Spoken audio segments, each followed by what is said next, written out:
જોહાર દોસ્તો, હું વિપુલ રાઠવા। થોડા દિવસો પહેલાં સમાચારોમાં હતું કે છોટાઉદેપુર જિલ્લાની અંદર અમુક નવી નગરપાલિકાઓ બનાવવામાં આવશે।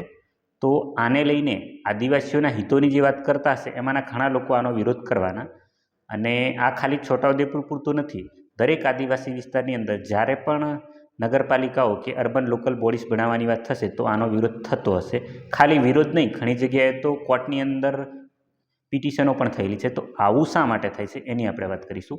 શું આપણે પેસા એક્ટની જેમ કોઈ મેસા એક્ટ છે એના વિશે જાણીએ છીએ? તો એની બી આપણે વાત કરીશું। તો શરૂઆત આપણે કરીએ તો 1992ની અંદર 73મો અને 74મો બંધારણીય સુધારો લાવવામાં આવ્યો અને આના દ્વારા ભારતના બંધારણની અંદર ભાગ 9 અને ભાગ 9A જોડવામાં આવ્યા। આ બંને ભાગ જે છે એ પંચાયતી રાજને સંબંધિત છે। તો ભાગ 9 જે છે એ રૂરલ વિસ્તારની અંદર પંચાયતી રાજની વ્યવસ્થાને સંબંધિત છે। તો આની અંદર એક અનુચ્છેદ છે 243M। એ 243M એવું કહે છે કે અનુસૂચિત વિસ્તારની અંદર આ પંચાયતી રાજની વ્યવસ્થા લાગુ નહીં પડે અને જો તમારે લાગુ પાડવી હોય તો તમે અલગથી કાયદો લાવીને લાગુ પાડી શકશો। તો હવે અલગથી કાયદો લાવવાની વાત કરી છે, આની અંદર સંસદ અલગથી કાયદો લાવીને લાગુ પાડી શકે। તો આના માટે એક કમિટી બનાવવામાં આવી હતી, દિલીપસિંહ ભુરિયા કમિટી।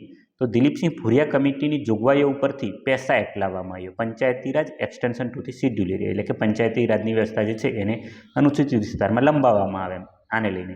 એ 1996માં લાવવામાં આવ્યો। પરંતુ શું તમને ખબર છે કે આવી જ જોગવાઈઓ અર્બન લોકલ બોડીઝ કે નગરપાલિકાઓ માટે બી છે? તો ભારતના બંધારણની અંદર 9A ની અંદર 243ZC જે આર્ટિકલ છે ને એની અંદર વાત કરવામાં આવી છે કે આ જે જોગવાઈઓ છે ને એ અનુસૂચિત વિસ્તાર એટલે કે આદિવાસી વિસ્તાર જે છે 5મી અનુસૂચિનો એની અંદર લાગુ નહીં પડે અને આને લાગુ પાડવી હોય તો અલગથી કાયદો લાવીને લાગુ પાડી શકે એમ। તો આના માટે જે રીતના રૂરલ વિસ્તારની અંદર પંચાયતી રાજની વ્યવસ્થા માટે પેસા એક્ટ લાવવામાં આવ્યો, એ જ રીતના શહેરી વિસ્તાર કે અર્બન વિસ્તારની અંદર જે મ્યુનિસિપાલિટી જે છે કે નગરપાલિકા એ વસ્તુને લંબાવવા માટે અલગથી કાયદાની જરૂર હતી। પરંતુ 1996ની અંદર પેસા એક્ટ લાયા, એ રીતના મેસા એક્ટ લાયા નહીં, પરંતુ 2001ની અંદર એક બિલ લાયા હતા રાજ્યસભાની અંદર, municipality extension to the schedule area એટલે કે મેસા બિલ। પરંતુ આ બિલ પછી સ્ટેન્ડિંગ કમિટી પાસે ગયું, સ્ટેન્ડિંગ કમિટીએ એનો રિપોર્ટ બી આપ્યો, પરંતુ અત્યાર સુધી આ બિલ કાયદો બન્યો નથી એમ। એટલે જે મેસા જે છે એ કાયદાનું સ્વરૂપ લઈ શક્યું નથી। આના લીધે જે છે એ શહેરી વિસ્તારમાં કે નગરપાલિકાઓ જ્યારે બનતી હોય ત્યારે આદિવાસીઓના હિતોની ત્યાં વાત જ નથી થતી। એના લીધે આ લોકો વિરોધ કરતા હોય છે આનો, અર્બન બોડી બનાવવાનો કે નગરપાલિકાઓ બનાવવાનો।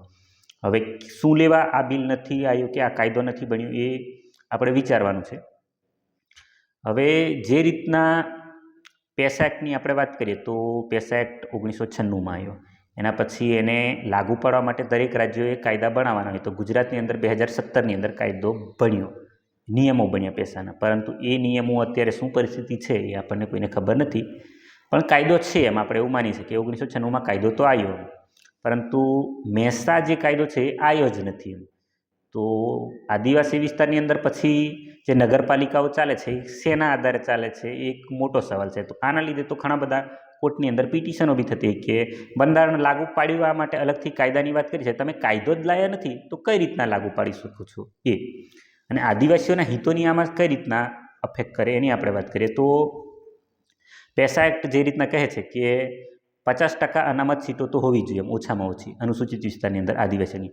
લાગુ નથી પાડતા એ અલગ વાત છે, પરંતુ લેખિતમાં એવું જ છે એમ કે 50% સીટો આદિવાસીઓ માટે રિઝર્વ હોવી જોઈએ, એના કરતાં ઓછી ના હોવી જોઈએ। અને અધ્યક્ષ ગ્રામ પંચાયત હોય, તાલુકા પંચાયત હોય કે જિલ્લા પંચાયત, એનો આદિવાસી જ હોવો જોઈએ એવું પેસા એક્ટની અંદર છે।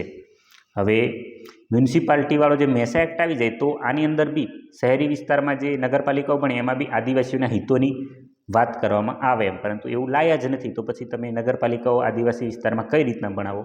આ પ્રશ્ન તો દરેક આદિવાસીને થવાનો જ છે।